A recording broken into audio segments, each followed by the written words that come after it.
Deus colocou esse texto ao meu coração. Queria ler só a primeira parte. O texto diz assim: e depois de terem jantados, disse Jesus a Simão Pedro: Simão, filho de Jonas, amas-me mais do que estes? Amém? Aleluia. Nós estamos, esse som está crente hoje. Nós estamos aqui em 3 dias com uma proposta de sermos renovados por Deus, avivados pelo Espírito Santo. Na semana passada nós ouvimos, aprendemos, fomos edificados pela palavra de Deus através da vida do profeta Abacuque, que exerceu o ministério sacerdotal ao invés de profético. E hoje, uma das coisas que Deus falou comigo, ou falara comigo, é que o avivamento ele começa por uma pessoa. Não precisa de muita coisa. E eu queria que você entendesse um pouquinho isso hoje, porque aqui nós vemos o primeiro avivamento da igreja. Quando vamos pegar a vida de Jesus, olhando para o texto, João capítulo 1, verso 1, aleluia, o texto diz que o verbo se fez carne, me ajuda aqui, aleluia, agora melhorou, muito retorno, minha voz fica irritante. O verbo se fez carne e habitou entre os homens. Agora eu estou me sentindo num grande ginásio, oh glória, num anfiteatro, eita glória de Deus. E o texto diz que Deus caminhou na terra, andou entre os homens. Em seu ministério terreno, se nós formos observar um pouco sobre isso, vemos que Jesus se manifestou aos homens quando tinha 30 anos. Nós vemos os dias da gestação em sua mãe, vemos o dia do seu nascimento, vemos uma pequena passagem aos 12 anos, quando em uma festa ele acaba sendo deixado pelos pais e depois encontrado lá no templo, debatendo uma questão com os anciões daquela igreja, daquele templo, daquele momento. E depois o texto oculta, só fala quando ele caminhava com João, o seu primo, enquanto João ministrava, ensinava e batizava com o batismo de arrependimentos. Aos 30 anos o texto diz que Jesus se batiza, dando exemplo, querendo mostrar que aquilo era importante. E depois disso ele começa a ensinar, ele começa a dizer e mostrar como que o reino de Deus estava sendo implantado na terra. O texto diz que muitas pessoas o seguiram. Tinham pessoas que seguiam de perto, tinha pessoas que seguiam de longe, tinha pessoas que apenas observavam, tinha pessoas que iam para as cruzadas evangelísticas que ele fazia apenas para se alimentarem, e isso não foi uma ou duas vezes. O texto mostra que Jesus, ele no seu ministério, que durou apenas 3 anos e meio, ele alcançou muita gente. Quando eu vou ler algumas biografias de pessoas que fizeram a diferença na história da igreja, vemos pessoas que alcançaram 1.000, 1 milhão, 2 milhões de pessoas. E eu parei para perguntar um pouquinho quando me deparei com esse texto de Jesus, e fiz uma pergunta a mim mesmo: quantas pessoas Jesus alcançou nesses 3 anos e meio? Quantas pessoas não ouviram ele ministrar? Quantas pessoas não foram alcançadas por ele? Quantas pessoas não foram curadas, libertadas, saradas, redirecionadas?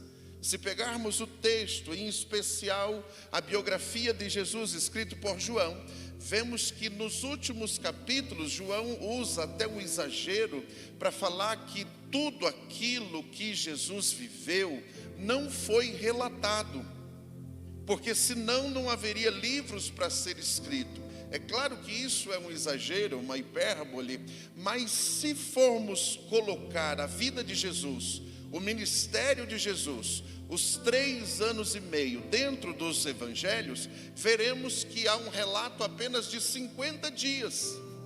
Os outros 1212 dias ficaram ocultos, não foi registrado.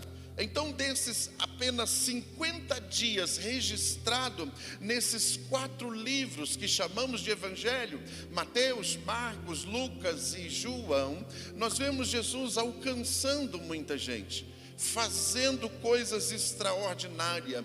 O texto diz que ele cura o cego, o texto diz que ele ressuscitou pessoas que estavam mortas, o texto diz que ele expulsou demônios, em especial de uma cidade gentílica, nem judeus eram, ali em Gadara. Ele fora lá simplesmente para isso, atravessou o mar e foi para a terra dos gentios, ali em Decápolis, nas 10 cidades, em especial na cidade de Curse, atrás de uma pessoa que a cadeia não prendia. O delegado colocava ele na cela, ele quebrava a cela. Tentavam parar ele, mas não conseguia, por causa dos espíritos que o atormentava. E o texto diz que Jesus, estando nessa cidade, estava ele passando lá no cemitério, rondando, e quando viu Jesus, já se prostra perante ele, e Jesus, através do seu poder e da sua autoridade, liberta aquele moço, e aquele moço acaba seguindo Jesus. O texto diz que ele pede para ser um dos discípulos mais próximos, e Jesus disse que não, que ele deveria ficar ali. E aí, quando a gente vai estudar um pouquinho de arqueologia bíblica, nós vemos que ali nessa cidade de Curse foi encontrado o maior templo cristão de todo o Oriente, aonde direciona para esse moço que fez um trabalho evangelístico fantástico, até porque quem olhava para ele não acreditava que ele estava sóbrio, não acreditava que ele estava lúcido, não acreditava que ele estava liberto, de tanto que ele era oprimido e oprimia as pessoas. Olhando para o ministério de Jesus, nós vemos que Jesus fez muitas coisas, Jesus atraiu muita gente. Só que no final do seu ministério, o texto diz que um dos discípulos que caminhava com ele acabou traindo, acabou entregando ele nas mãos daqueles que por inveja, por ciúmes, não conseguiam vê-lo fazendo tantas coisas. O texto diz que os sacerdotes, eles não podiam matar Jesus, não podiam prender Jesus, e Caifás, que tinha uma afinidade com o governo romano, acaba induzindo o governo romano a crucificar Jesus. Olhando para a Bíblia, eu vejo o seguinte: eu vejo Jesus fazendo milhares de milagres, vejo pessoas sendo cheias, pessoas sendo libertas. Agora Jesus está sendo crucificado, morto injustamente, e após a sua morte, diz o texto que muitos desses discípulos se esparramaram. Se pegarmos o texto, nós vemos pelo menos 2 que o texto cita, um Dimas, outro Cleopas. Quando Jesus morreu, o texto diz que as mulheres foram até lá, porque era um costume delas de passarem um perfume. Quando chega lá, a pedra está movida. Quando chega lá, tem um anjo na pedra, fala com elas. Quando elas vão indo embora, Jesus aparece para Maria e diz: ei, fala para os discípulos voltarem lá para Galileia, que eu vou encontrar com eles lá. E agora ela vai até o cenáculo onde eles estavam escondidos, e quando chega lá, ela fala para eles, e eles, todos empolgados, correm até o sepulcro. E quando chega lá, não tem ninguém fala com eles, ninguém os vê. E o texto diz que esses 2 discípulos, Dimas e Cleopas, eles resolvem voltar E o texto fala que eles voltando, alguém se aproxima diante deles e começa a falar nas escrituras que era necessário que tudo aquilo acontecesse. E quando chega em sua casa, quando eles vão partir o pão, este peregrino desconhecido se manifesta e eles veem que ele era Jesus. E agora eles se motivam e voltam para Jerusalém novamente.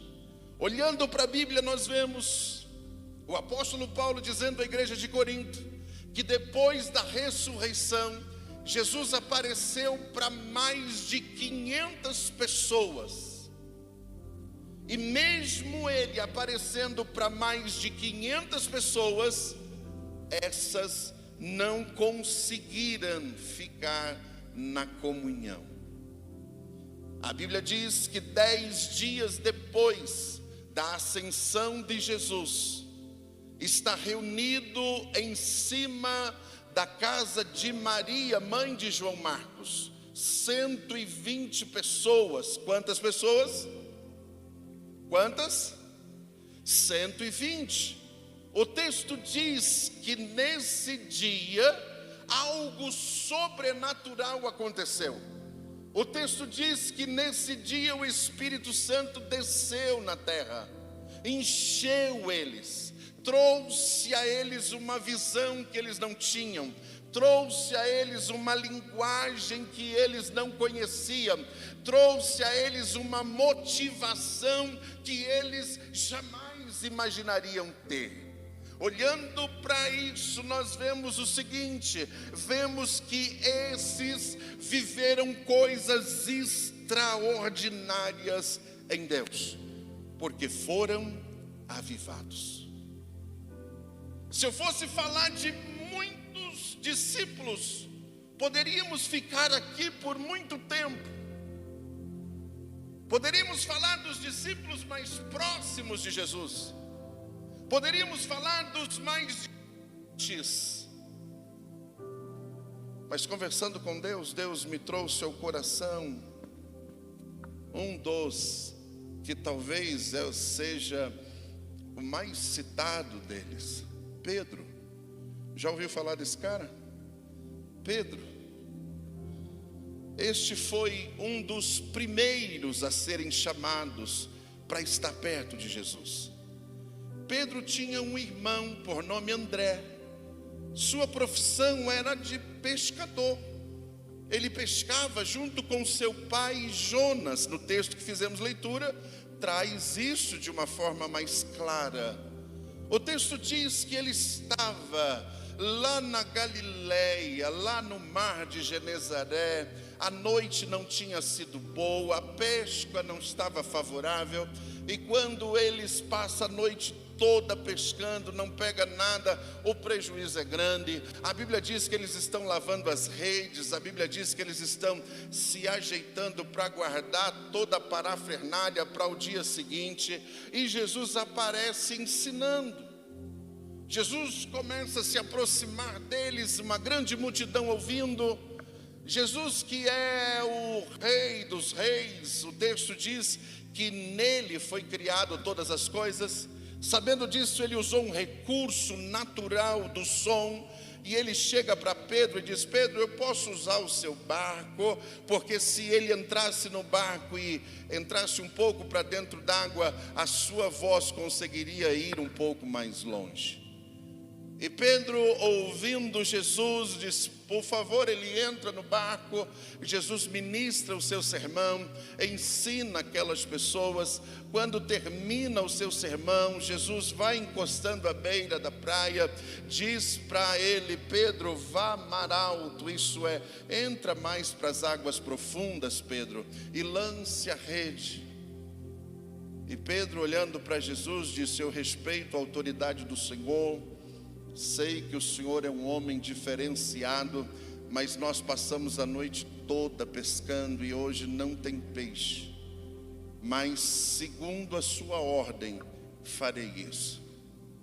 O texto diz que eles vão a mar alto, lança a rede. E a Bíblia diz que eles pescaram muitos peixes, ao ponto de não caber naquela embarcação, ao ponto de outros barcos terem que chegar perto dele para que a ajudasse naquela colheita de peixes. Se nós formos, não sou um bom pescador, talvez o chefe me ajude nisso, talvez eles encontraram um cardume ali e houve uma grande colheita. Mas o que me chamou a atenção não foi isso. O que me chamou a atenção foi que ele estava em um momento de necessidade. Mesmo na sua necessidade, Jesus pede a ele para que utilize da sua embarcação, e ele cede a Jesus. Agora Jesus dá a ele uma grande recompensa, agora ele está abastado. O dinheiro daquela pesca poderia resolver inúmeras situações, poderia levar ele para um nível melhor na sua vida financeira, mas Jesus faz a ele uma proposta diferente. Jesus diz a ele: quer mudar de profissão? Quer viver coisas extraordinárias? Quer sair do seu mundo? Quer entender como funciona as coisas do reino? Porque eu quero fazer de você agora não um pescador de peixe, mas um pescador de vidas. A Bíblia diz que Pedro aceita esta proposta. A Bíblia diz que Pedro deixa ali aquela grande colheita e vai seguir Jesus. Quando vai seguir Jesus, e quando vamos observar a personalidade dele, inclusive eu até terminei o livro lá, os 12, tem a biografia deles todos. E quando eu peguei na biografia de Pedro, é muito interessante. A personalidade dele era bem instável. Pensa em alguém que ora era colérico, ora melancólico, ora fleumático. Só mudava a situação, ele mudava. Mas o que me chama a atenção era que Pedro, ele tinha uma naturalidade para a liderança. Jesus, conhecendo Pedro, chama ele de Cefas, ou Kefas no aramaico, que significa pedra, rocha. Em outras palavras, Jesus libera uma palavra profética para ele, dizendo assim: ó, agora você vai deixar de ser estável, agora você vai deixar de ser oscilante, agora você vai estar fundamentado, eita Deus, em uma rocha verdadeira. Olhando para isso, eu tenho esperança para a minha vida. Quando eu olho para os discípulos, eu disse: Deus, se o Senhor mudou a vida desses homens, a nossa é fácil. Se o Senhor usou eles, a nossa é fácil. Olhando para isso, nós vemos o seguinte: Pedro caminhou com Jesus 3 anos e meio. Viu Jesus curar, viu Jesus salvar, viu Jesus libertar. A Bíblia diz que em 2 ocasiões eles saem para a cruzada. Jesus diz: agora não sou eu quem vou pregar, é vocês quem vão. Não sou eu quem vai curar, é vocês quem vão. E eles saem, o texto diz que na primeira cruzada saem os 12. E eles vão, e eles pregam, expulsam demônios, curam enfermos. E quando eles chegam todos empolgados, dizendo: eita, esse negócio é fenomenal, no teu nome os demônios nos submetem, no teu nome a enfermidade é curada, e eles começam a ficar empolgados. E Jesus olha para eles e diz: ei, não se maravilheis dessas coisas, se alegrem por terem o vosso nome escrito no livro da vida. E eu falei: eita Jesus, aqui eu já aprendi uma lição. Com Jesus não é fazer, e sim é caminhar com Ele. Não é o quanto eu faço, é o quanto Ele está ao meu lado. Não é o quanto eu conquisto, é quanto Ele está junto comigo, ou eu estou sozinho. Então eu percebo que avivamento não é fazer, avivamento é estar. Avivamento não é o tanto de vidas que eu ganho, até porque não fui chamado para ganhar. Em momento algum Deus me manda ganhar vidas, salvar pessoas. Em todo o tempo Ele diz: ide, preguem, ensinem, façam discípulos. O que mais me chama a atenção na vida de Pedro é que ele, mesmo querendo acertar, ele errava.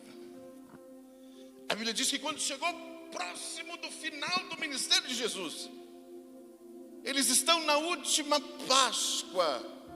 E ali Jesus libera uma palavra profética que não é tão agradável. Ele diz: olha, no meio de vocês tem um que vai me trair.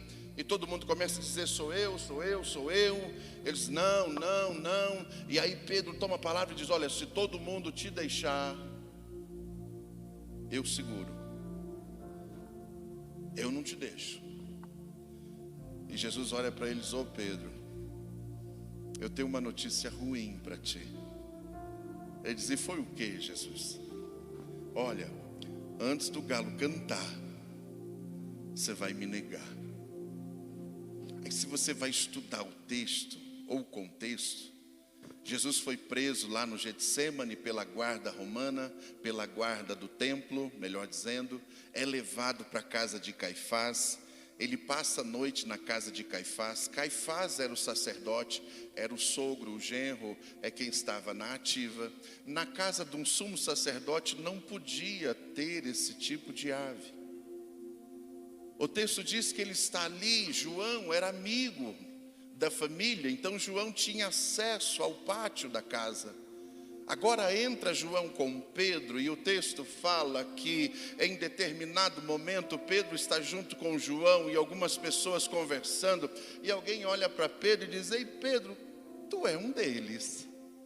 Eles: não, conheço não, nem sei quem é. E aí eles saem daquela roda, fica todo preocupado. Agora ele vai para se aquecer perto do fogo, pois estava frio aquela noite. E a Bíblia diz que, estando ele ali, uma mulher olha para ele e diz: ei, tu és um dele, tu fala como ele. E Pedro diz: não, não, sou eu não. Nunca vi esse cabra não.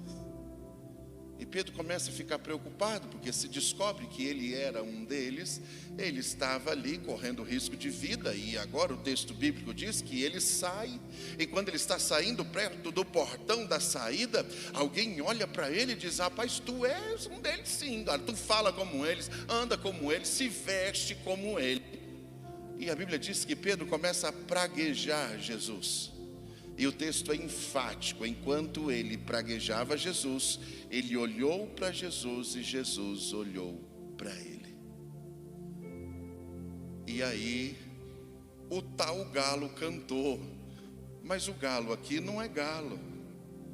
Às 3 horas da manhã, isso é, na quarta vigília da noite, tinha a troca de soldados. E a troca de soldados, tocava-se uma trombeta. E nessa trombeta tinha o nome, o canto do galo. Aleluia. Eu lembro de um pastor que ele foi pregar sobre o galo, e ele disse que Pedro pegou trauma de galo. Não podia ver galo que desviava, não podia ver galo que chorava. Mas na verdade não tem galo aí, né? É só o texto para entender. Mas o que o texto traz para nós pararmos para pensar é que depois da ressurreição de Jesus, Jesus apareceu para Maria Madalena. Só para termos uma noção de tempo e de situação, naquela época não tinha um valor como tem hoje. Naquela época a palavra de uma mulher não valia tanto como vale hoje. Naquela época a mulher não tinha o posicionamento que tem hoje. E agora Jesus aparece primeiro para Maria, a mulher. E Jesus não aparece para ele.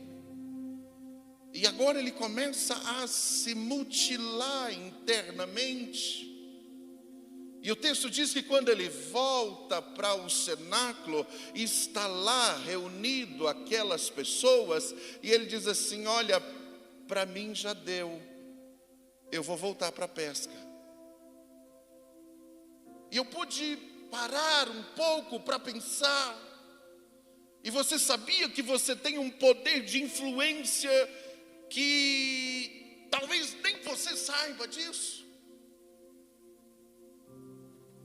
Sabia que tem pessoas que olham e se espelham em você? Sabia que tem pessoas que olham: mas pastor, eu vivo... Se você parar, outros param. Pedro parou. levou consigo uma leva. O texto diz que agora ele vai novamente para a pesca. O texto diz que ele vai novamente lá para Galileia. Passa a noite toda pescando, mas sem resultados. Não pegou um lambari. No outro dia de manhã, frustrado, olha para a praia, tem uma fogueira pequena, um braseiro, e alguém gritando: ei, ei, pegaram alguma coisa? Bora tomar café?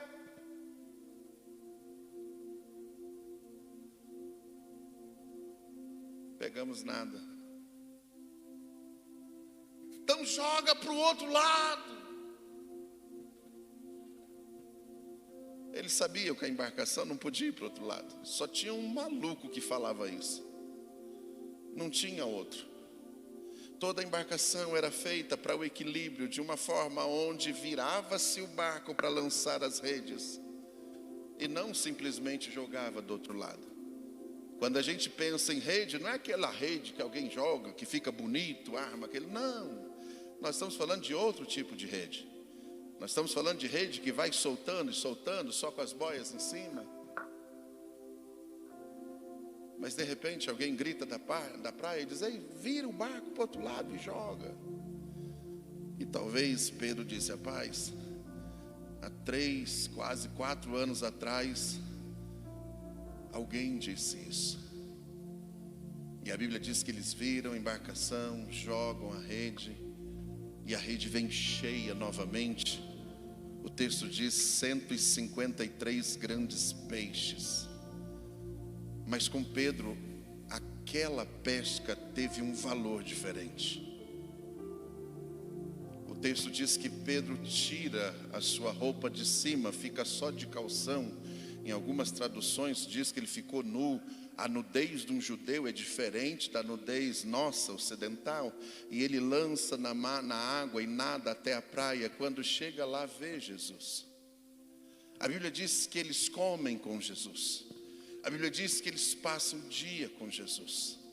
E a Bíblia diz no texto que lemos que quando chega, depois deles jantarem, Jesus chama Pedro à parte, porque Jesus queria tratar com ele à parte. E a primeira pergunta de Jesus para ele é: Pedro, tu me amas mais do que aqueles outros? Ele diz: eu te amo, Jesus. Tu sabes que eu te amo. Então, apacenta minhas ovelhas. Talvez caminhe um pouco mais. Jesus chama a atenção dele de novo e diz: ei, Pedro, não me tem. Tu me amas mesmo, Pedro? Ele diz: Jesus, eu te amo. Então, apacenta os meus cordeiros. Talvez a prosa continua. E Jesus olha para ele de novo pela terceira vez, diz: ei, cara, tu me amas de verdade?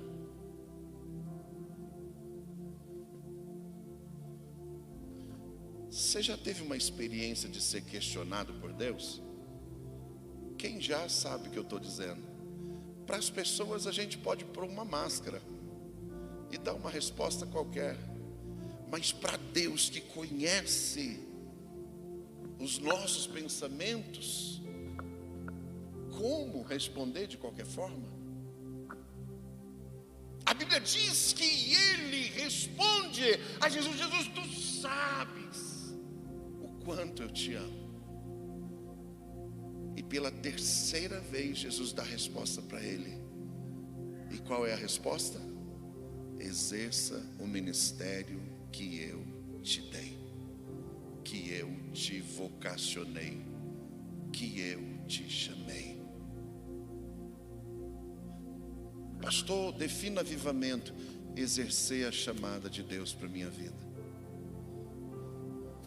Pastor, define esse negócio de avivar. Deixa eu tentar mostrar para você de uma forma cronológica. Jesus veio, se manifestou, fez o que era para fazer, curou quem era para curar, salvou quem era para salvar, ensinou quem era para ensinar, e para cada um daqueles que estavam próximos, Ele vocacionou para algo.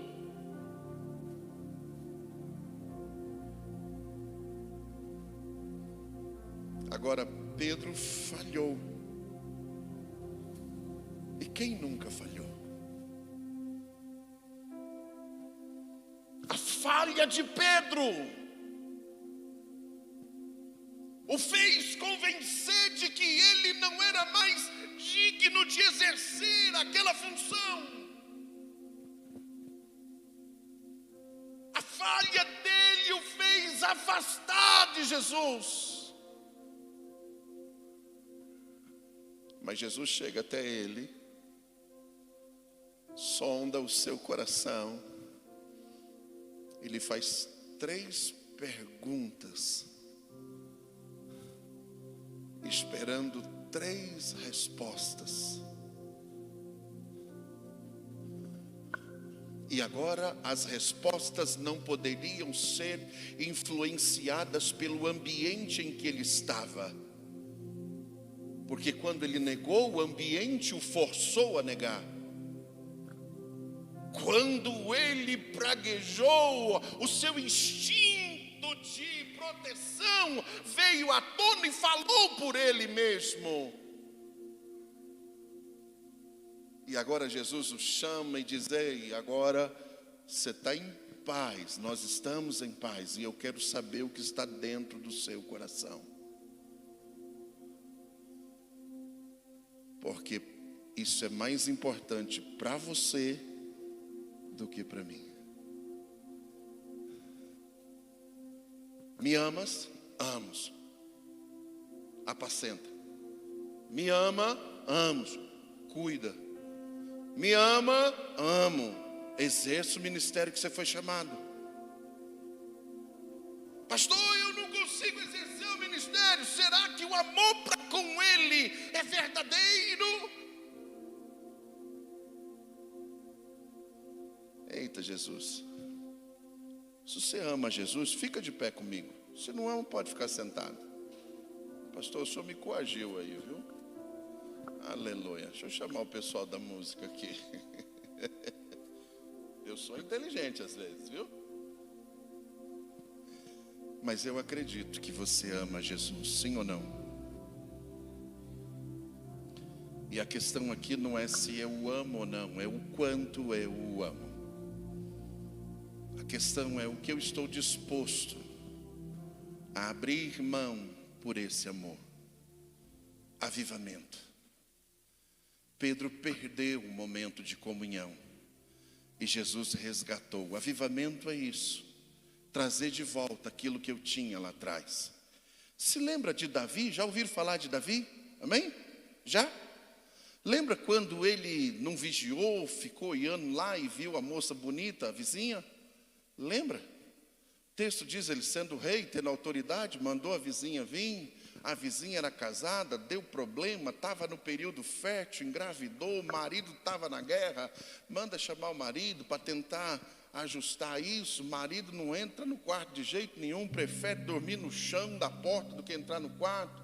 Ele tem uma ideia e manda até colocar lá na frente de batalha. O marido morre, agora ele pega a mulher e faz de uma de suas concubinas, e como se ninguém tivesse visto, como se ninguém tivesse percebido, de repente Deus chega até ele, usa o profeta, aponta o dedo no rosto dele, conta uma historinha, ele fica nervoso, sentencia a morte aquele que estava na historinha, e o profeta aponta para ele e diz: o Senhor é esse. E ele cai no chão. Ele diz: eu pequei, eu errei, eu sou digno de morte, pode me matar, Deus. E Deus sonda o coração dele e diz: não vou te matar, eu vou transpassar o seu pecado. A consequência você vai ter que colher, não tem jeito. Mas eu não vou te matar. O texto diz que depois daquela conversa com o profeta, ele deita num chão de uma sala. Ele fica naquele chão deitado, com o rosto no chão, 7 dias. 7 dias. Sem comer, sem beber, sem banhar, sem fazer a barba, sem se levantar. Ali ele compõe uma música, o Salmo 51. E nessa música ele diz: Deus, cria em mim um espírito reto. Ele começa a olhar para dentro de si, ele diz: Deus, torna-me dar a alegria da salvação.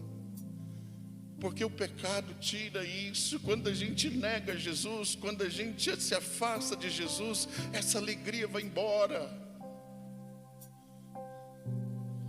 Quando nós não conseguimos mais ter esse acesso, essa comunhão com o Espírito Santo, vai entrando um vazio na alma. Tudo que faz não faz sentido. Todas as conquistas é só mais um papel, é só mais algumas cifras, é só mais alguns números, é só mais algumas coisas, mas não preenche lá dentro. E ele, sabendo disso: Deus, por favor, não retires de mim o teu Espírito. Quando eu olho para Pedro, eu vejo Pedro nesse sentimento. Agora Jesus vai até ele, Jesus chega perto dele e diz: Ei Pedro, tu me amas mesmo? Eu sei que tu errou, eu sei que tu se afastou, eu vi o que você fez, mas eu estou disposto a apagar isso. Eu estou disposto a perdoar isso. Eu estou disposto a começar de novo com você.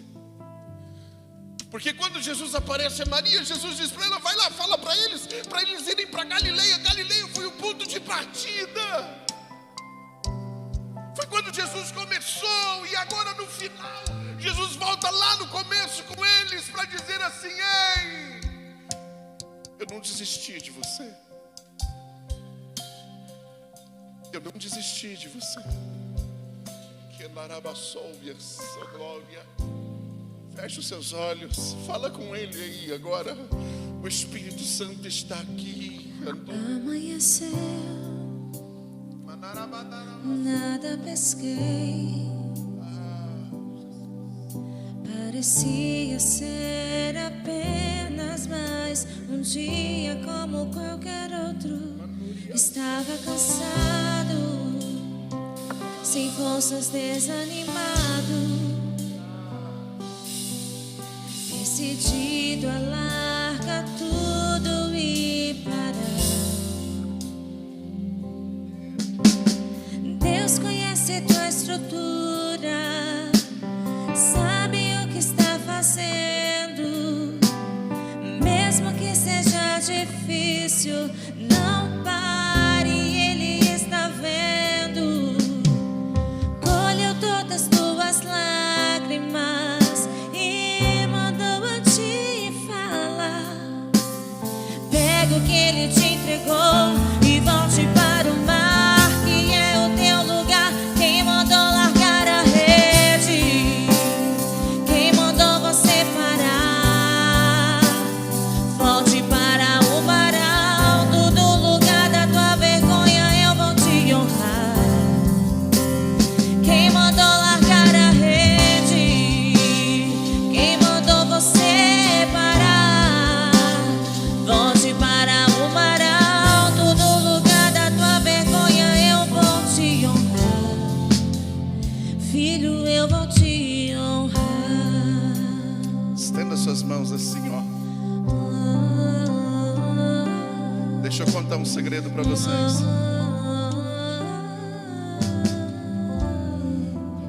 Quando o Espírito Santo desceu lá no cenáculo, eles começaram a pular, eles começaram a falar em outras línguas, eles começaram a ver coisas, eles começaram a sentir coisas.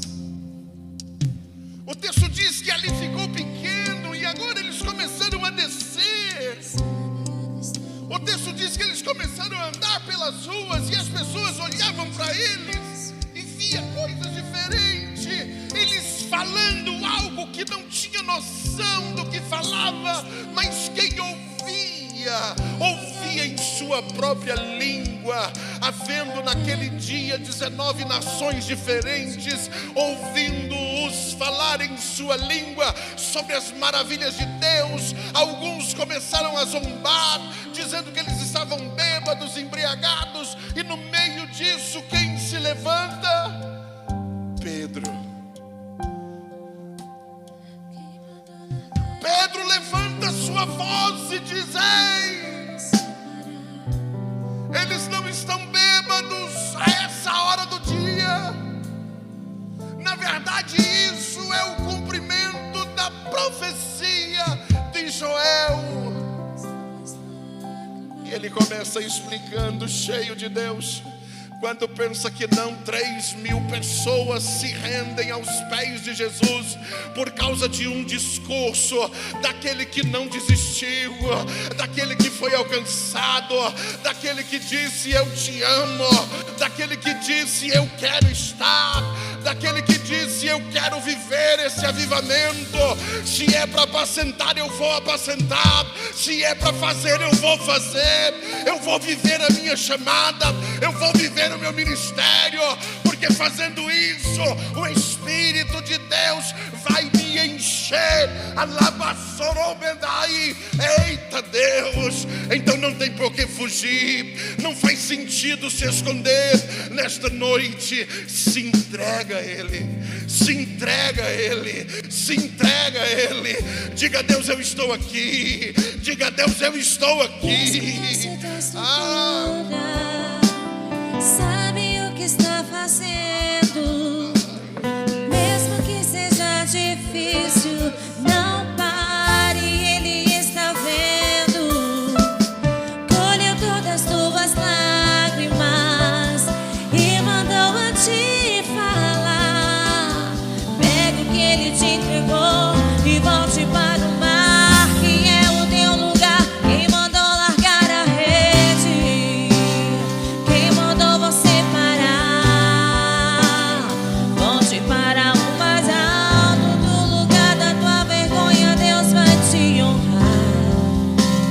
Quem mandou largar a rede? Quem mandou você parar? Volte para o mais alto do lugar da tua vergonha, Deus vai te honrar. Filho, eu vou te honrar. Está com a mão estendida aí? Estou crente hoje. Deixa eu liberar uma palavra profética para a sua vida. Sabe aqueles que se levantaram a voz dizendo: quem é você? Sabe aqueles que levantaram o dedo para apontar dizendo: eu sabia que não ia longe? Terão que vir até a tua presença e contemplar aquilo que Deus está fazendo na sua vida, porque aquilo que foi projetado no inferno para vergonha, Deus está revertendo em honra. Eita, rouba nave as sóbrias, aleluia. Deus está mudando cenários nesta noite, Deus está mudando histórias nesta noite, Deus está revogando sentenças nesta noite. Talvez o diabo diz: eia, chegou o fim, é hora de voltar, é hora de parar, é hora de desistir. Mas a palavra dele não importa. O que importa aqui é a palavra rema, a palavra de autoridade, a palavra daquele que fez os céus e a terra, a palavra daquele que te remiu, que te comprou, que te escolheu, que perdoou os seus pecados, que sarou as suas feridas, que te trouxe aqui para esta noite, para dizer para você, aleluia, que eu te amo muito mais do que você imagina. Na bassolga, eu sinto a presença dele. Ele está quebrando grilhões, ele está quebrando cadeias, correntes estão sendo despedaçadas, porque a glória de Deus está neste lugar. A glória de Deus está nesse lugar. A glória de Deus está nesse lugar. Recebe aí, recebe aí o renovo, recebe aí o renovo, recebe aí alegria na alma. Chega de chorar, chega de tristeza, de ficar triste. Chega, tempo de alegria, é tempo de gozo, porque o sol da justiça vem raiando sobre ti. Andore, cabe a solha. Quem mandou largar a rede? Adore a Ele. Quem mandou você parar? Enquanto você adora, Volte para uma Ele gera milagres.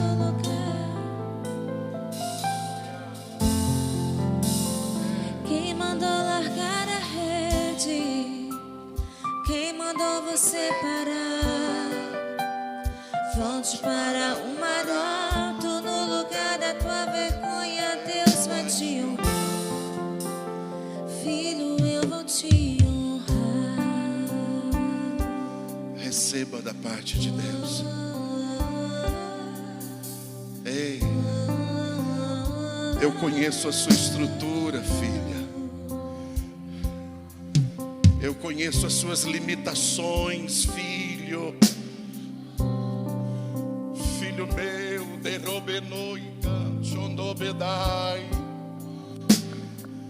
Porque te preocupa tanto com o que os outros pensam, com o que os outros acham. Porventura não são os meus pensamentos maiores que os seus. Porventura não são os céus mais altos que a terra, e os meus pensamentos mais altos que os seus. Pensamentos meus de paz para com a tua vida.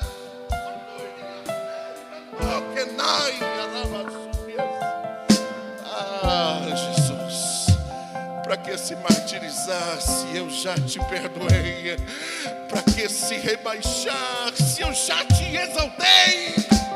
Cantou, ai, aleluia. Eu sinto Deus aqui neste lugar. Eu sinto Deus fazendo coisas que o maligno levantou muitos para tentar te derrubar. Mas agora as cadeias são quebradas, as correntes são quebradas. Você é livre, livre para adorar, livre para caminhar. Ei, vaso, não é hora de parar. Levanta, come, porque muito comprido é o teu caminho. Não é hora de parar, não é hora de abandonar as redes, não é hora de sair do mar. Aleluia. Ei, pecado as solhas, aleluia, porque vou te usar na terra. Aleluia. Adore a Jesus, adore ao Senhor, porque enquanto adoramos Ele vai gerando uma atmosfera diferente. Enquanto adoramos, a glória de Deus vai descendo. Eita, enquanto adoramos, a botija vai sendo cheia. Enquanto adoramos, as feridas vão sendo saradas. Enquanto adoramos, aquilo que está quebrado vai sendo consertado. Aquilo que está rompido vai sendo ligado. Enquanto adoramos, o Espírito Santo vai entrando nas profundezas da nossa alma, das juntas, das medulas. Aleluia. Enquanto adoramos, Ele vai fazendo parte do nosso ser. Eita glória.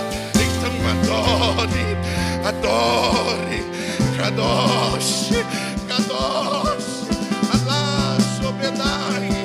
Ah, Deus, a tua presença é real, a tua presença é real, a tua presença é real. Aleluia, aleluia. Se você conseguisse ver a glória que está neste lugar, se você conseguisse sentir aquilo que Deus está fazendo, onde condenaria, abre aí o teu coração. Espírito Santo vai entrando agora, vai sarando agora. Ai, Deus, tira essa palavra que feriu, tira essa palavra que feriu, tira Jesus, tira Jesus. Oh, ai, Deus, oh Espírito, derrama derrama agora, derrama o bálsamo de Gileade, derrama remédio. Eita, recebe aí a cura, recebe aí a cura agora.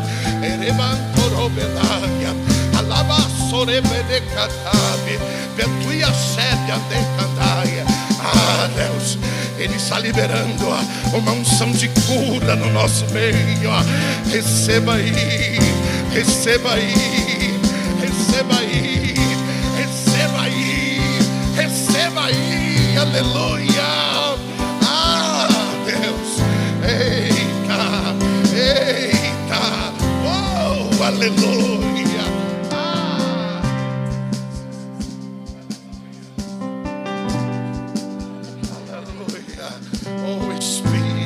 Deus, ah, Jesus, eita Deus, Antorobeço, você não vai parar, pois a ordem é chegar do outro lado e você vai chegar.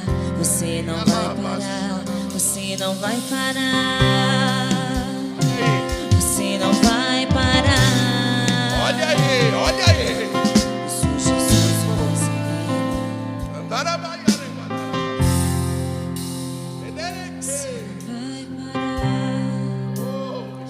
Você não vai parar, pois a ordem é chegar do outro lado e você vai chegar. Você não vai parar, você não vai parar, aleluia. Você não vai parar. Recebe aí o renovo. Sou Jesus o Nazareno e já dei ordem pra recebe aí o renovo. Para você que não falava em línguas, pode falar. Pode abrir a sua boca, o Espírito Santo vai te encher.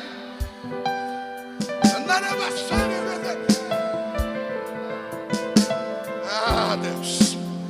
Ah, Jesus. Você tem a liberdade, você tem liberdade, você tem liberdade para adorar. Não perca essa oportunidade. Não volte para casa do mesmo jeito que você chegou. Adore, adore, adore Ele. Porque não é hora de parar, porque não é tempo de parar. Andarabaçu, anjou só quem tem raiz suporta o que eu suportei. Só quem tem raiz aguenta chorar o que eu chorei. E ainda adorar como se nada tivesse acontecido. E ainda adorar.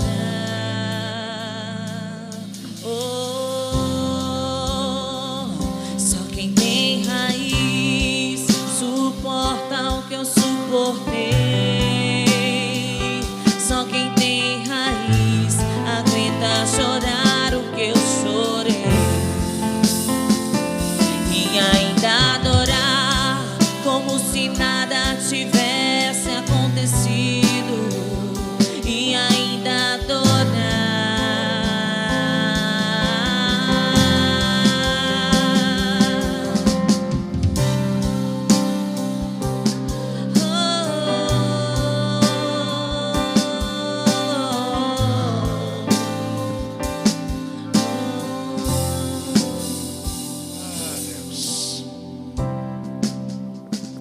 Amém.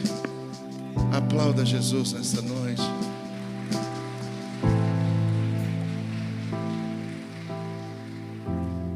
Uma coisa eu posso dizer para ti: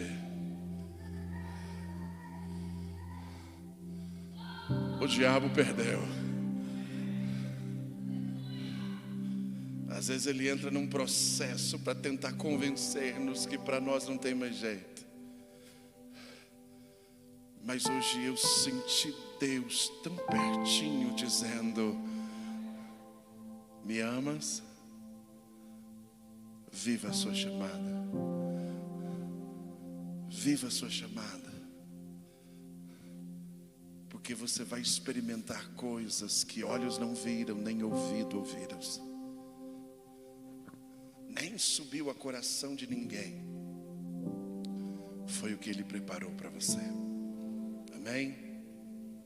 Domingo às 18h30 nós estaremos aqui adorando a Jesus. Teremos aí uma homenagem aos líderes de célula. Se você faz parte de uma célula, venha para honrar o seu líder.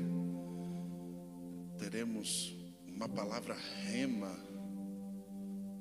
de autoridade. O chefe buzinou nos meus ouvidos ali, mas eu não posso falar. Mas vai ser top. Se eu fosse você, eu vinha. Viu? Aleluia. E eu tenho certeza de uma coisa: se você trouxer a sacolinha da fé, você vai com milagre para casa. Amém?